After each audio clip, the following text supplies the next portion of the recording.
Olá pessoal, tudo bem? Então, vou iniciar aqui a gravação da nossa próxima aula de cenários de consumo, tá? Ahn, antes de mais nada, eu quero fazer um resgate rápido. Deixa eu configurar aqui. Vamos ver. Ok. Quero fazer um resgate rápido sobre a questão da avaliação, tá? Alguns alunos têm me enviado perguntas sobre. Bom, são 4 elementos que eu vou considerar para fazer a avaliação dessa disciplina, 4 itens. Um deles já está finalizado, que é a questão da participação nas aulas presenciais, tá? Isso vai valer 1,5 ponto. Então eu vou resgatar as anotações que eu tenho dos trabalhos que vocês desenvolveram em aula e eu vou resgatar também a lista de chamada e a partir disso eu vou distribuir esse 1,5 ponto na turma. A segunda avaliação vale 3,5 pontos, que é o resumo do conteúdo da disciplina. Vocês vão ter que olhar o material que eu já publiquei, olhar os conteúdos que eu publiquei na internet, artigos, outros materiais, assistir essas videoaulas que eu estou fazendo e a partir disso escrever um resumo para mim. Isso vocês têm que me enviar até o dia 7/4, que é semana que vem. É um arquivo individual de cada um e eu vou ler esses resumos e aí a partir disso eu vou pontuar vocês com 3,5 pontos. Outra avaliação vale 2,5 pontos, que é um mapa mental do The Future. É um capítulo que vocês vão escolher, uma parte, um trecho do PDF. Eu quero que vocês leiam, interpretam a tendência lá do material e a partir disso montem um mapa mental para mim. Isso vale 2,5 pontos e a data de entrega é hoje, tá? Hoje que vocês têm que entregar isso, me enviar por e-mail, apenas me enviar por e-mail. E a avaliação número 4, a última avaliação, é assistir o curso lá da Perestroika que eu passei para vocês. O link é esse bit.ly que eu coloquei aqui embaixo. É um curso gratuito. Fala sobre economia colaborativa, economia compartilhada. É uma tendência também, por isso que eu achei interessante vocês assistirem isso. E essa avaliação ela parte de 2 atividades. A primeira é vocês fazerem um resumo do que vocês aprenderam, vocês vão enviar para mim. E a segunda é a participação de um debate comigo no Google Meeting, lá no dia 14, às 19h20. Então, sem ser semana que vem, na outra semana, nós faremos uma videochamada lá no Google e aí a gente vai fazer um debate sobre o curso esse da Perestroika. E vocês vão me enviar o resumo do curso antes ou depois desse debate, tá? Então isso vai valer 2,5 pontos também. Se tiverem alguma dúvida, me perguntem, tá? Beleza. Eu quero conversar um pouco com vocês hoje, então, sobre a questão da análise de microambiente, que também faz parte de um tipo de projeção de cenário de consumo. Então, quando a gente fala de microambiente, como eu já comentei para vocês algumas vezes, a gente está falando sobre essa parte azul aqui do gráfico, né? O consumidor, os distribuidores, os concorrentes, os fornecedores, né? E tudo isso também interfere na capacidade aí que a empresa tem de oferecer produtos, de vender produtos para os seus clientes. Quando a gente fala de análise de microambiente, existe uma teoria que é muito conhecida, assim, e que eu quero apresentar para vocês hoje, que se chama As 5 Forças de Porter. Tá? O que são essas 5 Forças de Porter? É um livro do Michael Porter, que é um teórico na área de marketing. Esse livro é um livro antigo, assim, mas é um clássico da literatura de gestão. E nesse livro ele faz uma análise sobre 5 forças que atuam sobre a empresa no escopo do microambiente. 5 forças que atuam sobre a empresa no escopo do microambiente. E que de alguma maneira trazem para a empresa uma perspectiva positiva ou uma perspectiva negativa de desenvolvimento, de crescimento, né? Então, ele diz que existem 5 forças que atuam no microambiente que têm a ver com o poder de barganha. É o poder de barganha do consumidor, é o poder de barganha do fornecedor. e ao mesmo tempo mais 3, que tem a ver com a rivalidade da concorrência, a ameaça de novos entrantes e a ameaça de produtos substitutos. Então, eu vou explicar o que é cada um desses itens aqui, né? É uma lógica que ele constrói e tal. E no livro lá das 5 forças de Porter, ele inclusive propõe uma espécie de um diagnóstico para a gente saber se a empresa que a gente está analisando sofre mais com quais tipos dessas forças aqui que eu estou citando. Muito bem, então a gente está então dentro daquela área azul do gráfico, né? E o que o Porter está dizendo? Existem 5 forças, né? 5 energias que de alguma maneira têm influência sobre o resultado aí de venda, de crescimento da empresa que a gente trabalha ou que a gente está analisando. Muito bem, então como é que funciona isso? Bom, pense em um cenário em que há muita concorrência. A gente tem uma empresa, sei lá, uma padaria, e aí essa padaria tem um monte de outras padarias oferecendo o mesmo produto com preços semelhantes, né? O que acontece num cenário assim, quando a gente tem muita concorrência, quando a gente tem muitas empresas concorrendo pelo mesmo espaço no mercado? Quando acontece esse tipo de coisa, existe um movimento em que a gente aumenta o poder de barganha do consumidor. O que é o poder de barganha? É a possibilidade dele negociar, né? A possibilidade dele buscar um desconto, dele buscar algum tipo de vantagem, porque tem muita gente competindo entre si. Então, num cenário com muita rivalidade de concorrência, acaba tendo um aumento do poder de barganha do consumidor. Quando a gente vive uma situação desse tipo, é um cenário frágil, né? A gente tem pouca capacidade de lucratividade num cenário assim. Então, criar uma empresa em um cenário onde já existe muito concorrente pode ser um problema.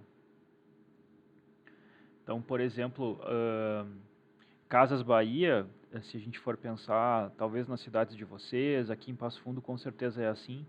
Se a gente anda pela Avenida Brasil, existem vários tipos de lojas semelhantes a Casas Bahia. A gente tem Schumann, a gente tem Ponto Frio, a gente tem Colombo, e é uma do lado da outra. A concorrência é gigante, né?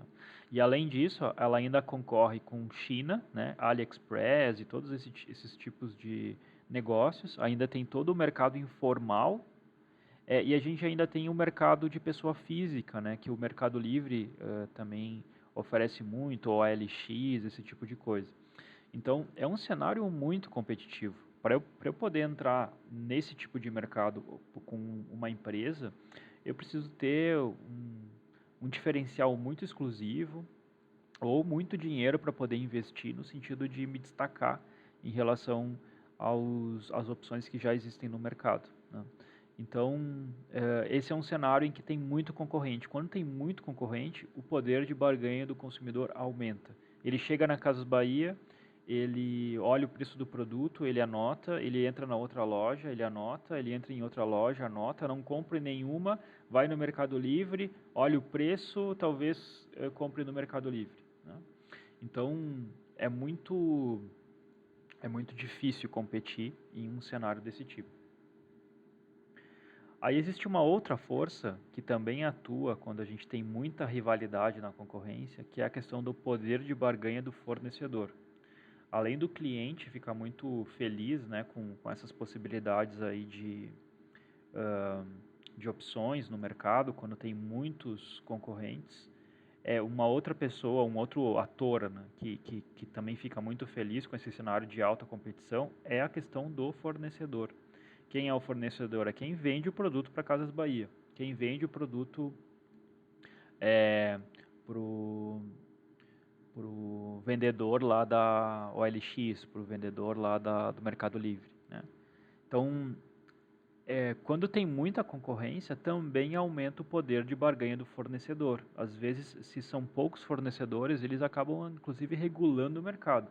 Eles acabam definindo o preço que eles desejam por aquele produto.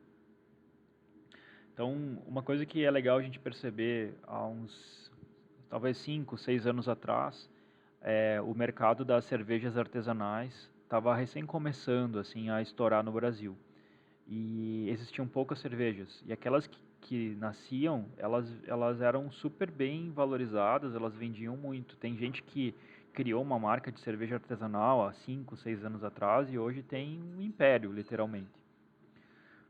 Mas depois que isso virou uma tendência muito forte, de alguma maneira já não se torna hoje tão interessante assim lançar uma cerveja artesanal, porque já existem muitas, né? E elas concorrem pelo mesmo espaço na prateleira, a margem de preço já não é tão grande assim. Então é um mercado que saturou de produtos semelhantes. Nesse cenário, quem é que começa a ter oportunidades aí, né? Quando o mercado está saturado de concorrência? O cliente, que tem muitas opções e pode avaliar até com mais vantagem a questão de preço, mas o outro ponto, né, é a questão do fornecedor. É aquele cara que vende matéria-prima para essas micro cervejarias. Por exemplo, essa aqui que eu estou mostrando, né? Essa aqui é uma empresa especializada em vender malte, lúpulo, faz cursos de cerveja artesanal. Então, ela tem uma participação do mercado na outra ponta, na ponta do fornecedor, no fornecedor da cervejaria artesanal. E esse é um mercado interessante. Esse é um mercado que tem um forte poder de barganha, principalmente quando a gente tem todos os players, né, todas as cervejarias já instaladas e tentando vender. Então, o que o livro do Porter ele nos explica? Num cenário que tem muita concorrência, há uma força de poder de barganha para o consumidor, há uma força de mais poder de barganha para os fornecedores. Bom, um outro elemento que surge num cenário de alta concorrência é uma força. Aliás, desculpe, aqui é o inverso. Numa situação em que a gente tem pouca concorrência, né, então a força da concorrência, ao invés de ser alta, ela é baixa.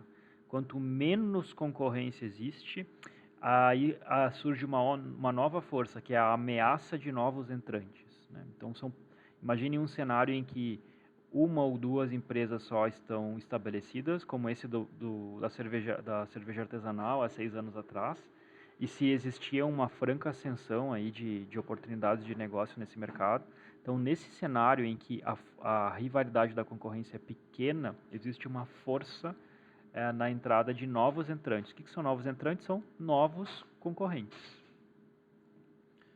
Um exemplo, há uns 5 anos atrás, 4 anos atrás, inventaram a tal das paletas mexicanas. Alguém inventou, eu acho que foi uma empresa, inclusive, que vendia em quiosques de shoppings, que era Los Paleteiros o nome. Ela inventou esse novo modelo de sorvete de palito, de picolé.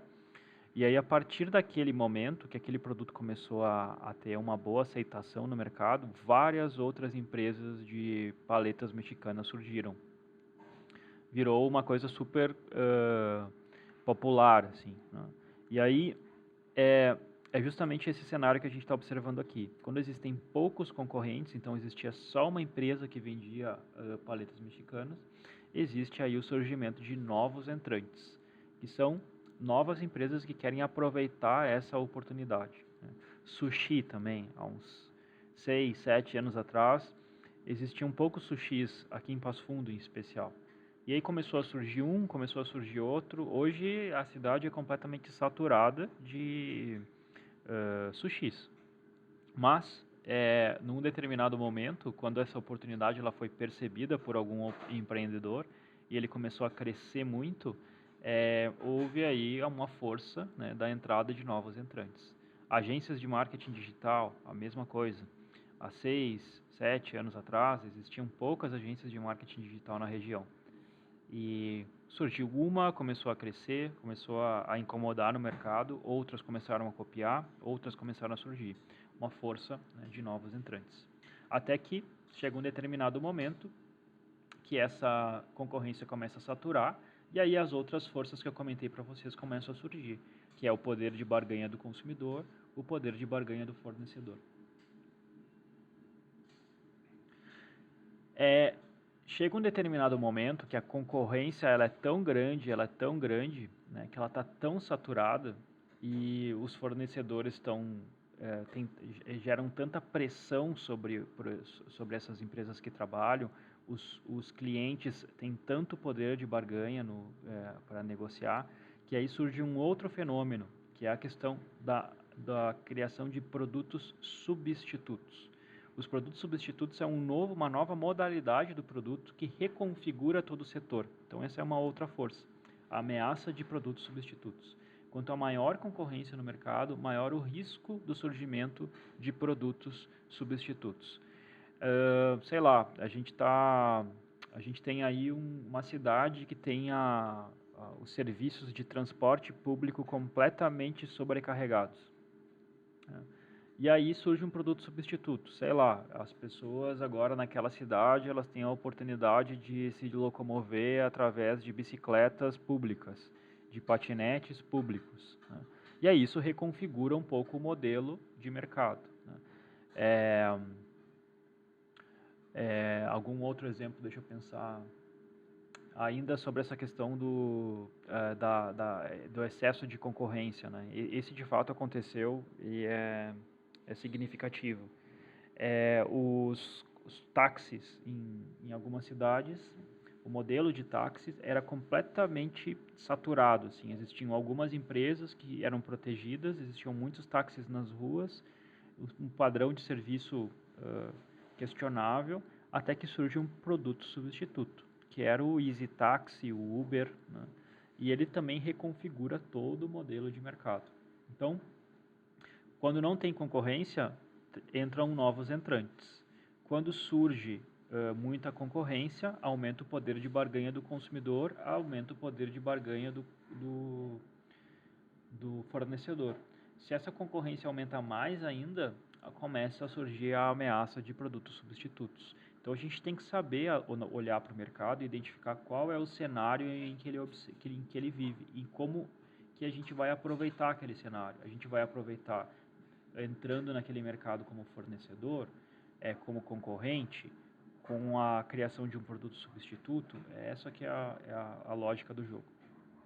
Então aqui a questão dos táxis em Porto Alegre. Quem conheceu Porto Alegre no início dos anos 2000 sabe o quanto que significava o império dos taxistas naquela região, né? Existiam muitos táxis e algumas empresas administravam todo esse coletivo e as oportunidades para concorrentes eram mínimas, né? Até que surge o serviço digital do 99 táxis, do Easy Taxi, do Uber, né? E tudo se reconfigura.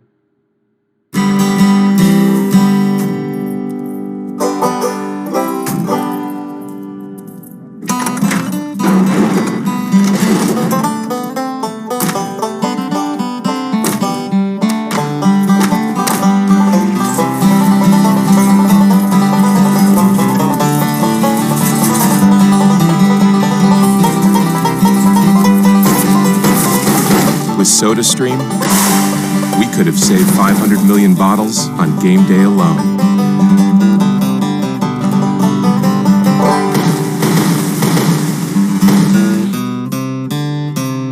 If you love the bubbles, set them free.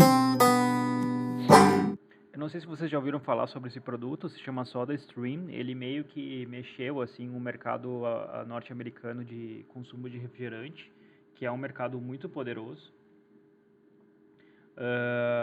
Se vocês procurarem sobre essa marca no YouTube, vocês vão ver, inclusive, algumas campanhas com a Scarlett,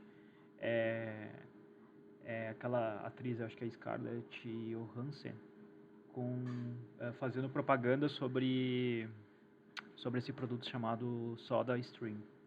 O que ele propõe assim para o mercado? A possibilidade das pessoas fazerem o seu próprio refrigerante em casa. É como se fosse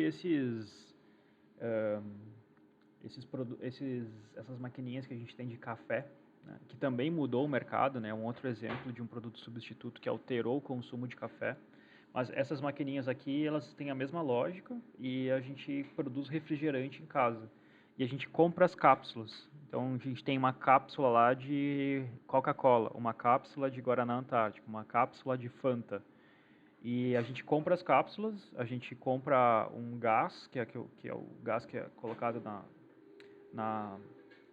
Nem sei se compra um gás, talvez o gás, eu não sei como é que funciona exatamente, mas a água é uma água de mineral e a gente compra essas cápsulas e aí a partir disso o produto, apertando um botão ali, ele faz na hora o refrigerante. Na verdade, esse modelo aqui de refrigerante é muito parecido com aqueles que a gente tem quando a gente vai no Burger King, no McDonald's, em que existem aquelas máquinas de refrigerante. Aquelas máquinas de refrigerante, ela também faz o refrigerante na hora. Ela mistura os ingredientes e faz o refrigerante na hora. Eles criaram um modelo pequeno para a pessoa poder fazer isso em casa, né? Que é esse SodaStream é um exemplo. Talvez a gente utilize um produto desse tipo daqui a algum tempo aqui no Brasil, né? Dependendo do sucesso que ele vai ter nos Estados Unidos. Muito bem, então aqui a gente tem as 5 forças, ó. A partir com muita rivalidade na concorrência, a gente tem um aumento do poder de barganha do fornecedor e também um aumento do poder de barganha do consumidor, né? Se a gente tem pouca rivalidade da concorrência, existe a possibilidade da entrada de novos entrantes, de novos competidores nesse mercado. E se esse tipo de rivalidade já está muito saturada, está muito além daquilo que o mercado ele pode eh, eh, manter, garantir, existe a criação de produtos substitutos, que são esses produtos que se reconfiguram todas essas forças. Então, se vocês perceberem, é um ciclo. Não tem concorrência, entram novos entrantes. Começa a saturar, aumenta o poder de barganha do consumidor, aumenta o poder de barganha do fornecedor. Chega um determinado momento que há um colapso nesse modelo de mercado e surgem novos produtos substitutos e aí entram novos entrantes e assim sucessivamente. É disso que trata esse livro aqui do Michael Porter, que é a estratégia competitiva, que é uma técnica para a gente poder analisar os mercados, né, as indústrias e a concorrência. Está focado aí em uma avaliação específica do microambiente. É um livro legal, eu sugiro que vocês leiam, tá? E eu vou publicar para vocês um material do Sebrae, que também explica um pouquinho sobre as 5 forças de Porter aí que vocês podem analisar, vocês podem ler e dar uma estudadinha de repente para poder fazer o resumo de vocês. Certo, pessoal? Esse então é mais um conteúdo para aula no formato EAD. Eu fico à disposição para vocês sobre qualquer coisa. Se tiverem aí algum comentário, quiserem compartilhar alguma coisa, façam comentários aqui no vídeo aqui embaixo que eu vou responder todos vocês, tá? Um abraço.